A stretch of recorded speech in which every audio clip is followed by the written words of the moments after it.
Now let's get back to our project in Eclipse IDE and implement code for the list_all method and count method. Here you see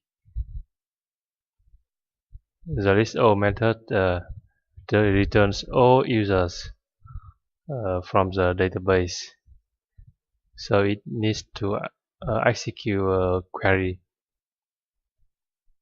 Select all from the user table. So let's open the user model class, and we put a named query here using the add named queries annotation. Okay.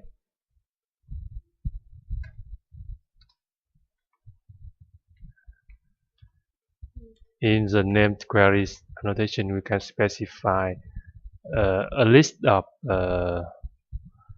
named query.